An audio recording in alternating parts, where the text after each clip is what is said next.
Okay, me and Chris, baby, you digging in. You digging in.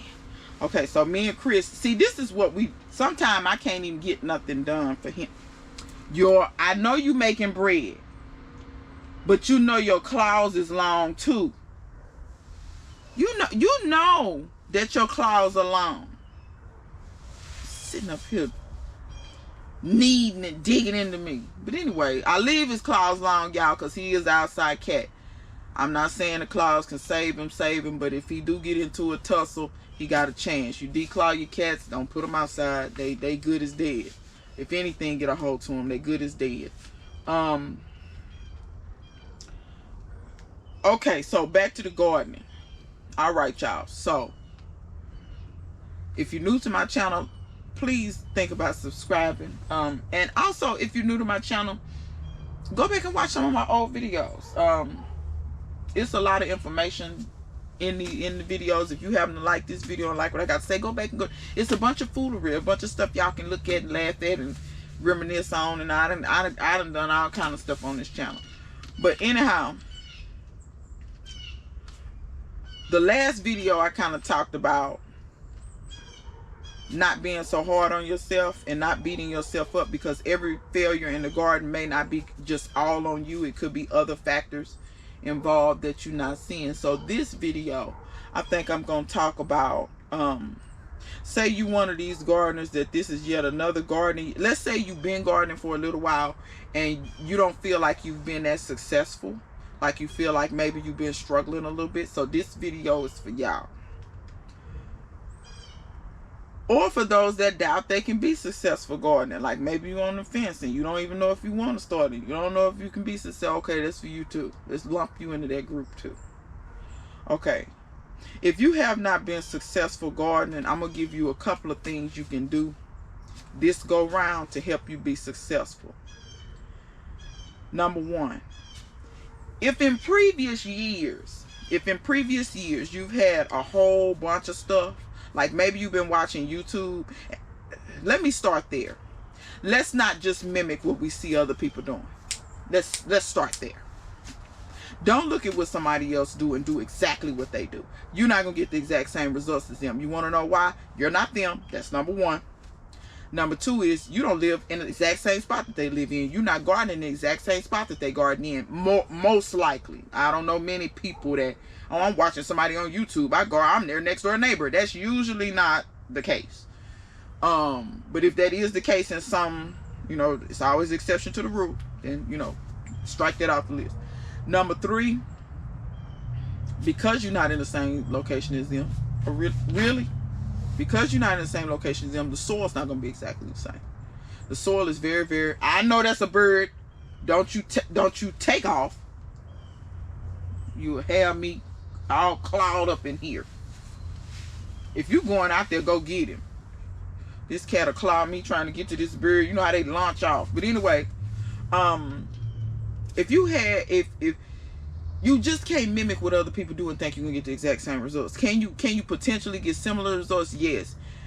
Also understand, depending on who you watching, some of these people not telling you all of what they doing. I know for a fact there's some YouTube gardeners behind the scenes. They doing extra stuff. They not showing y'all, and they garden looks so good. And if you do the simple stuff that they do, your garden will never look like theirs, because they're doing other stuff behind the scenes that they not telling you they doing.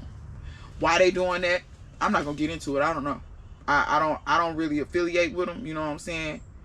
But we kind of know some mutual people, and But hey, that's on them. I don't make no judgments. I don't put no energy towards it. They do what they do, and I do what I do. So understand that everything you see on this internet, you can't always take for face value. Now, my channel, I pride myself on, I try to tell you, show you, whatever. You know what I'm saying? I try my best to do that. That's what I try my best to do. I'm gonna turn this up, y'all. I got this set at 50, and I'm cold, so I'm gonna set this at 60. Okay, Chris, I'll see you later. So, because I got the door slightly open so Chris can get in and out. But anyway, so don't just try to mimic people. I'm gonna be honest and tell you this. Like, I don't know if a lot of people know this. To be fair, humans in general, and I know they say mimicry is like the highest form of flattery or whatever. I think in some cases that's the truth, and I think in other cases that's bullshit. Because there are some people that mimic you that they truly dislike you. I think they just have a mental disconnect that they don't even realize what, like, they mimic anything because they don't know how to be themselves, if you get what I'm saying. So that being said, this go round, figure out who are you as a gardener. And what do I mean by that? 9 times out of 10, I know I'm not gonna label. See, now you left and you back. You interrupted my video. I know 9 times out of 10, I'm not gonna label. I say I'm gonna try to do better about that this year because I got a bunch of different varieties of stuff, and I need to pay attention to what makes it from seed to, you get what I'm saying? Like, what was good genetics, what wasn't, and so I have to label. But I know me, I'm not a big labeler. When stuff get grown and big, I know what it is. When stuff is smaller, that's when I tend to have issues, like when it's seedlings. I know I'm not gonna harden off stuff, so I don't start nothing in the house. I don't like gnats and stuff in my house. I don't garden. I don't start nothing in the house. You can try that mess if you want. Oh, but you can put this down for the fungus gnats. No, I'm not doing all that swinging and fighting. I done told y'all all that got to be bad. You can't even watch TV in peace. I'm not doing all that. I don't swing and fight in my house. I don't do bugs in my house. That's just, I mean, teach his own. Four-legged furry animals I can handle. But all the rest of that stuff, they got more than 4 legs, I can't handle it. It's too much. If you got more than 4 legs, you got wings, you got, I'm good. You shouldn't be in the house. It's too much. So,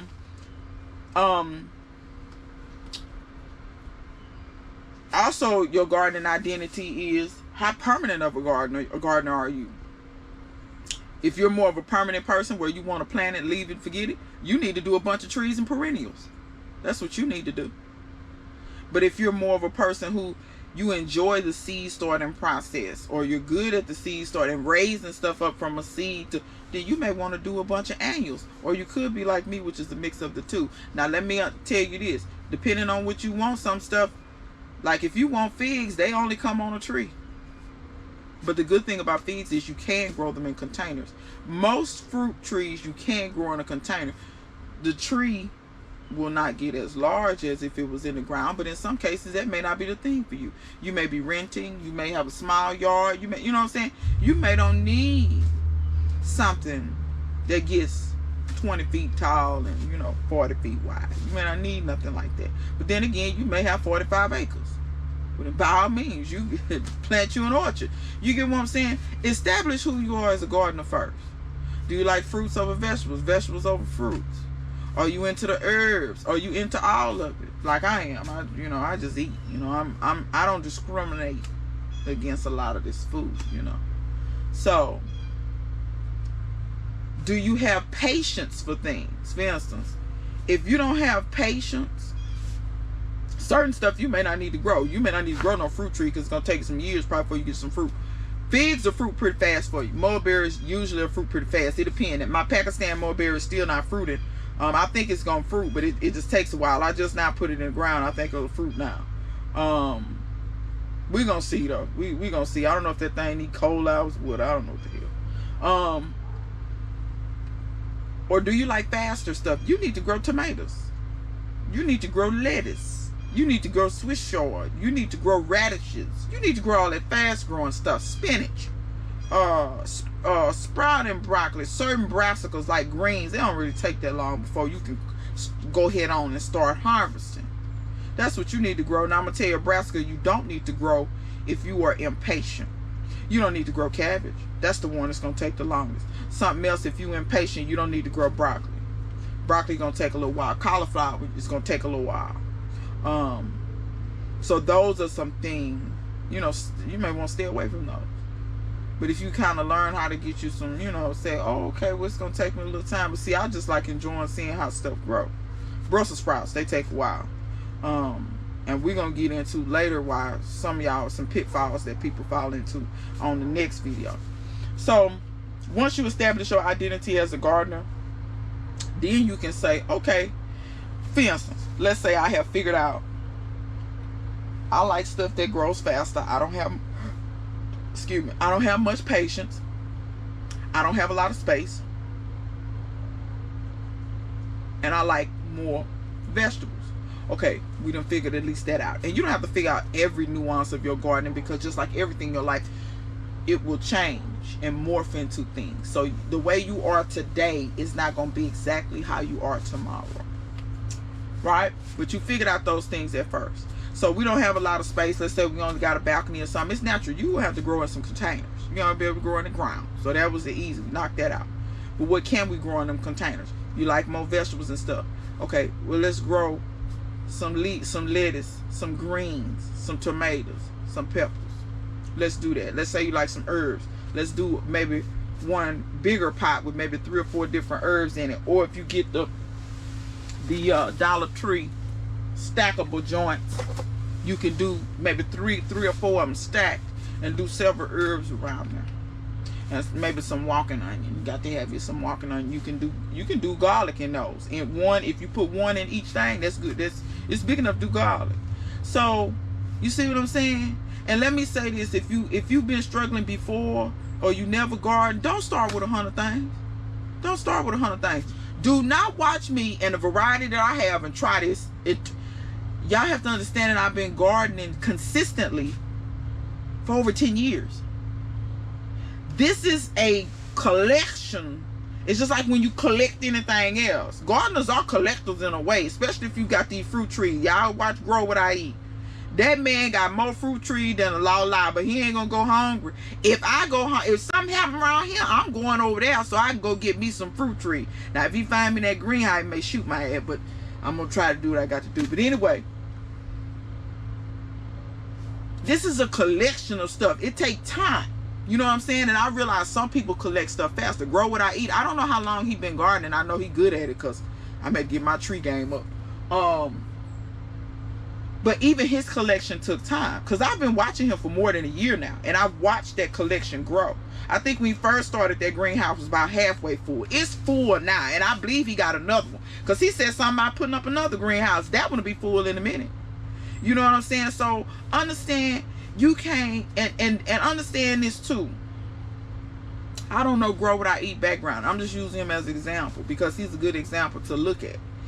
Because I'm gonna be real and tell you, I ain't seen no other black man with that many trees thriving that well citrus. Because I'm gonna tell you what somebody used to tell me. They used to watch this one particular YouTuber who's a farce that I don't recommend nobody watch, because he's one of the ones lying to y'all about how he growing that stuff. He not telling you. I think he got a professional landscaper, but I ain't gonna get on that.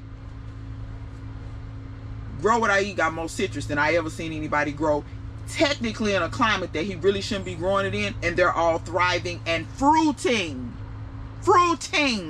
He go in there and be eating. That's who you need to watch. Watch him. Do what he do. He show you putting the potting the stuff up. He show you what he putting in the soil.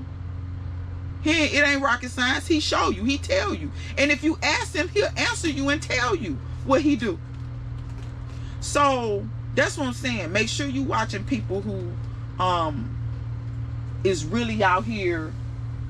I don't think he does it on purpose, but honestly, if you watch him and you want to do what he do, you can be successful by watching him. Don't watch people who will set you up for a pitfall.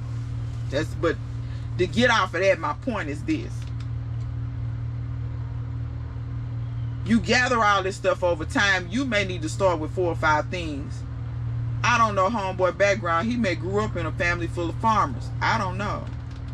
See, that's the thing. A lot of times y'all don't know the details, the backstory, the context. My family was farmers. I watched this stuff from a kid.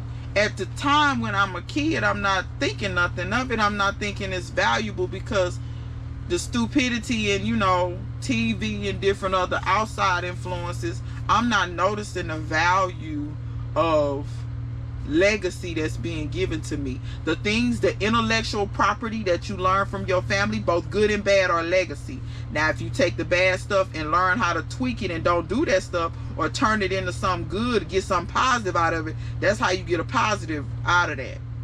But know that everything good and bad you learn from your family is part of your legacy. Because unfortunately, black people, we don't have a lot of physical legacy. We sell our land, we sell our houses, we sell every damn thing.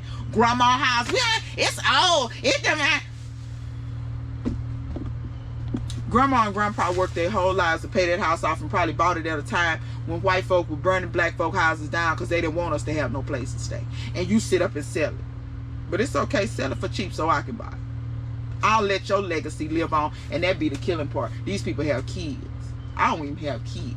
I ain't got nobody to give this stuff. I'm gonna have to wheel this stuff to the cats at this rate. But yet here I am trying to build a legacy of something to leave behind to benefit future generations. You see what I'm saying? So you ain't the people you see, so you need to start with 2 or 3 plants. You don't need to start with a whole lot. That's the point I'm making. You don't need to start with a whole lot. You need to start with a little and master that. If you kill tomatoes every doggone year, go to lettuce or just go to something else until you find a success. And that's another thing. Once you find some success, that will build your confidence. That confidence will empower you, and those positive empowerment vibes will go into something else and help you get the ball rolling.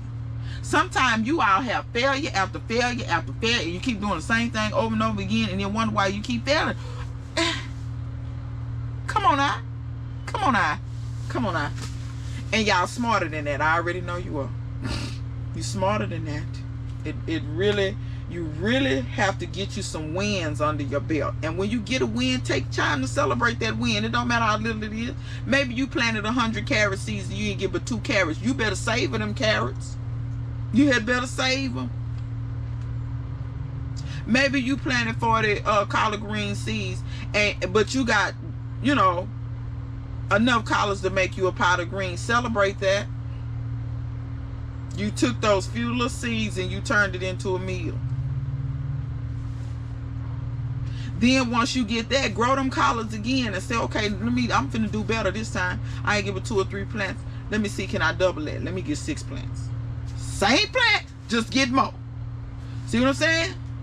Then incrementally increase. I think some of y'all be increasing too much too fast. You had 45 things and all that stuff was sickly, and then here it is, you thinking about adding 6 more things to the mix. Tell me where that makes sense. Get you a bunch of healthy stuff first, or at least get you a few healthy things. Then that turns into a bunch of healthy things, and then you get what I'm saying. And then over time, expand your collection, and then before you know it, you'll start looking like some of these other people. And you'll start enjoying gardening and knowing what you're doing. And it'll become intrinsic, and to the point where a lot of the stuff you won't even have to think about. Sometimes you'll just be able to look at something and say, oh, this is what's going on with this. Okay, let me make some adjustments. You get what I'm saying? So I'm going to end this video right here. Y'all stay tuned. Keep staying tuned for the series, because I'm gonna keep just filming stuff as I go. If I look like I got on the same thing, that's because I'm gonna sit up and film 3 or 4 videos at a time. And then another day when, you know, I have time or energy or whatever, because y'all have to understand, I have to actually think about it and you know, kind of get together what I'm gonna talk about, because child, I be here, there, and everywhere. But I'm sure y'all already know that. But yeah, so y'all stay tuned for the next video. And if it's anybody that's new to gardening, or you trying to turn them on to gardening, or you know, share the video. And till next time, see you guys later.